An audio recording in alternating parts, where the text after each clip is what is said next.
Hello students, welcome to my Shiksha Gyan. आपका स्वागत है क्लास 10 मैथमेटिक्स के एक और वीडियो लेक्चर में।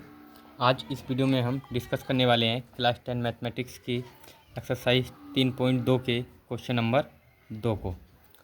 एक्सरसाइज 3.2 से संबंधित क्वेश्चन नंबर 1 के सभी पार्ट को हम पहले ही अपने चैनल पर अपलोड कर चुके हैं, जिसको आप प्लेलिस्ट से जाकर देख सकते हैं। आपको क्लास 10th और क्लास 12 का फुल सॉल्यूशन हमारे चैनल पर प्राप्त होगा। यदि आपको किसी भी सब्जेक्ट से संबंधित कोई भी वीडियो चाहिए तो आप हमें कमेंट बॉक्स में बता सकते हैं, हम आपको उस टॉपिक पर वीडियो अवश्य बना के देंगे। तो चलिए बिना देर के स्टार्ट करते हैं अपना आज का जो टॉपिक है, क्वेश्चन नंबर 2। तो क्वेश्चन नंबर 2 हमको दिया हुआ है 2x + 3y = 11 और 2x - 4y = -24 को हल कीजिए और इससे m का वह मान ज्ञात कीजिए जिसके लिए y = mx + 3 हो। तो हमें ये जो समीकरण युग्म है, पहले इस समीकरण युग्म को प्रतिस्थापन विधि से हल करना है। फिर उसके बाद में जो हमारे पास x और y के मान यहाँ से आएंगे समीकरण युग्म में से, उसको हम यहाँ पर रखेंगे और हमें m का मान प्राप्त हो जाएगा। तो चलिए सॉल्व करते हैं। तो चलिए, जो क्वेश्चन नंबर 2 में हमें समीकरण युग्म दिया था वो हमने लिख लिया है। अब यहाँ से पहले हम किसी भी एक समीकरण में से x या y का मान निकालेंगे और दूसरे समीकरण में रख देंगे। तो चलिए, ये जो हमारा पहला समीकरण है इसको हम मान लेते हैं समीकरण 1।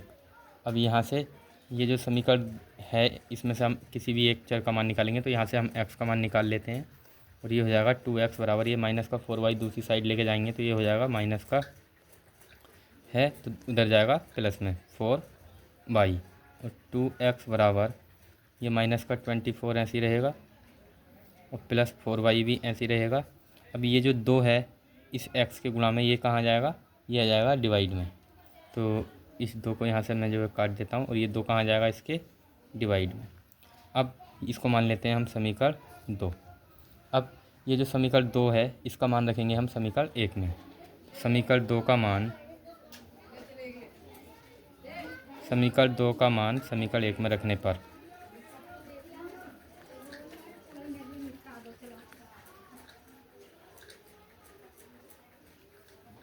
अब ये जो हमारा समीकरण 1 है पहले हम इसको नोट करेंगे। समीकरण 1 हमें दिया हुआ है 2x + 3y = 11, ये हमारे पास समीकरण 1 है।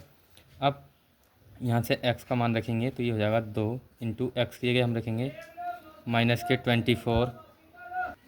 अब ये माइनस का 24 और प्लस 4y/2 और ये जो हमारे पास प्लस का 3y है ये ऐसे ही रहेगा बराबर 11। अब यहाँ पर ये 2 से 2 कैंसिल हो जाएगा और यहाँ पर जो है मैं वीडियो जो है ये घर से शूट कर रहा हूँ और आपको जो है एक्स्ट्रा साउंड जो है सुनने को मिल सकती है, तो इसलिए मैं उसके लिए आपसे माफ़ी चाहूँगा। तो चलिए, अब ये जो माइनस का 24 है ये ऐसे ही रहेगा प्लस 4y + 3y = 11। अब ये जो 4y और 3y है ये हो जाएगा 7y = 11 और ये जो माइनस का 24 है दूसरी साइड जाएगा तो ये हो जाएगा प्लस का।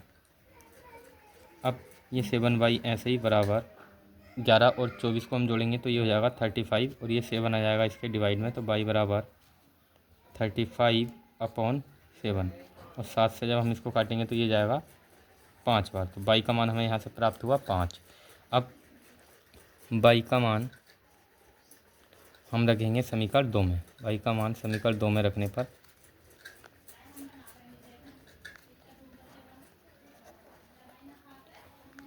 अब समीकरण 2 को पहले हम नोट करेंगे। x बराबर -24 प्लस के 4y/2 और यहाँ से हो जाएगा x बराबर ये माइनस के 24 ऐसे ही रहेगा प्लस 4 × इस y की जगह कितना रखेंगे, y का मान कितना आया 5, तो y की जगह रखेंगे 5/2 और यहाँ से ये हो जाएगा -24 ऐसे ही रहेगा प्लस 4 × 5 = 20 और बटे में 2। अब ये जो हमारे पास माइनस का 24 है और प्लस का 20 है तो यहाँ से बचेगा माइनस का 4/2 और यहाँ से जब हम इस 4 को काटेंगे तो ये हो जाएगा -2। तो इस प्रकार जो समीकरण का हल आया, हल क्या आया, हल आया -2, y का मान कितना था 5, पहले सॉरी यहाँ पर पहले हम x का मान रखते हैं और बाद में y का। तो हल है -2,5। ये x का मान है और ये y का। अब हमसे कहा गया था कि भाई y बराबर mx+3 के लिए हमें m का मान ज्ञात करना है। तो हमें समीकरण दिया था y बराबर mx+3। अब इसमें हम y और x के मान रखेंगे। तो x और y के मान रखने पर जब हम x और y के मान रखेंगे तो यहाँ से ये हो जाएगा, y का मान कितना आया था हमारे पास 5 बराबर m ऐसे ही इंटू x का मान -2 है, x का मान -2 और +3 ऐसे ही। अब ये 3 दूसरी साइड में जाएगा तो ये माइनस में जाएगा और ये हो जाएगा -2m। तो यानी -2 की गुणा m से करेंगे तो -2m।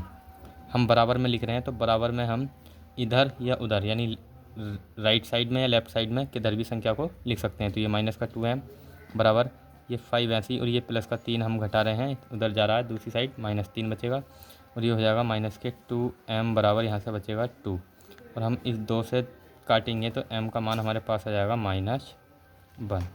तो चलिए, ये जो क्वेश्चन नंबर 2 था उसमें हमने m का मान निकाल लिया है जो कि कितना है 1। तो चलिए, हमने क्वेश्चन नंबर 2 को सॉल्व कर लिया है और मुझे उम्मीद है कि ये क्वेश्चन आपको बहुत अच्छी तरह समझ में आ चुका होगा। और यदि वीडियो आपको अच्छा लगा तो प्लीज़ लाइक शेयर और सब्सक्राइब करना ना भूलें। Thanks for watching.